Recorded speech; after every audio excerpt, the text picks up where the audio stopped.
भारतीय इतिहास में पहली बार उठी एक राष्ट्र एक चुनाव की मांग ने देश के सभी विपक्षी दलों की नींद उड़ा दी है। 2024 के लोकसभा चुनावों में मोदी हराओ मिशन में जुटा विपक्ष अब मोदी सरकार के अगले कदम का इंतजार कर रहा है। दरअसल केंद्र सरकार के एक फैसले ने देश की सियासी हलचल को बढ़ा दिया है। One nation one election policy की चर्चा पहले भी हो चुकी है, लेकिन तब इतनी गर्मजोशी से सरकार ने इस पर कदम नहीं उठाया था। अब जब लोकसभा चुनाव सर पर है, ऐसे में केंद्र सरकार ने इस मामले पर कमेटी गठित करके सबको चौंका दिया है। साथ साथ प्रधानमंत्री ने लोकसभा का विशेष शीतकालीन सत्र बुलाकर भी पूरे देश के राजनीतिक हलकों की धड़कनें बढ़ा दी हैं। One election one nation policy लाने के लिए कमेटी गठित होने के बाद से विपक्षी दलों में सियासी हलचल बढ़ी हुई है। हाल ही में 2024 के चुनाव की रणनीति बनाने के लिए मुंबई में सभी विपक्षी दलों के नेता इंडिया गठबंधन के बैनर के तले जुटे थे। यहाँ मोदी हटाओ एजेंडे पर चर्चा होनी थी, लेकिन ऐन वक्त पर प्रधानमंत्री ने राजनीतिक विस्फोट करते हुए वन नेशन वन इलेक्शन पर कमेटी गठित कर दी, जिसके बाद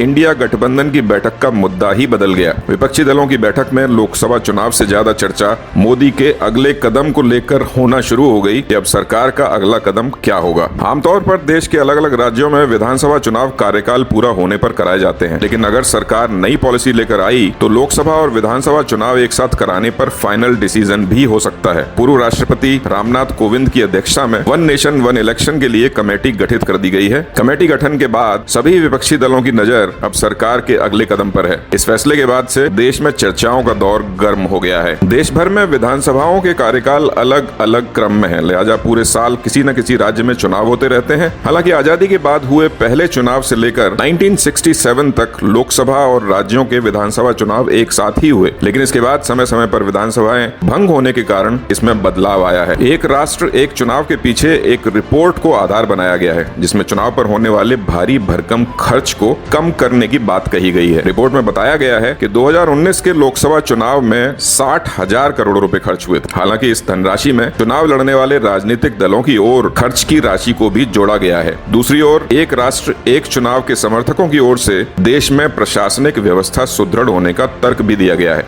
वहीं चुनाव के समय आदर्श आचार संहिता लागू होने से विकास कार्य बाधित होने पर भी तर्क दिया गया है। प्रधानमंत्री नरेंद्र मोदी भी इस मुद्दे को लेकर पहले ही बयान दे चुके हैं कि एक देश में एक चुनाव से देश के संसाधनों की बचत होगी। इसके साथ ही विकास की गति भी धीमी नहीं पड़ेगी। हालांकि पूरे देश में लोकसभा और विधानसभा चुनाव एक साथ कराने में कई बड़ी चुनौतियां सामने आएंगी। राज्य विधानसभाओं के कार्यकाल को लोकसभा के साथ जोड़ने के लिए संवैधानिक नियमों में संशोधन करना पड़ेगा। लोक प्रतिनिधित्व अधिनियम के साथ संसदीय प्रक्रिया में भी संशोधन की जरूरत पड़ेगी। विशेषज्ञों का कहना है कि एक देश एक चुनाव कराने का फैसला अचानक नहीं लिया जा सकता है, इसमें समय लगने वाला है। हाँ, ये देखना योग्य होगा कि आखिर one nation one election policy लागू करने के पीछे सरकार की मंशा क्या है। अगर मंशा सही है तो अंत में देश की उच्च न्यायपालिका भी इसे सही ठहरा ही देगी।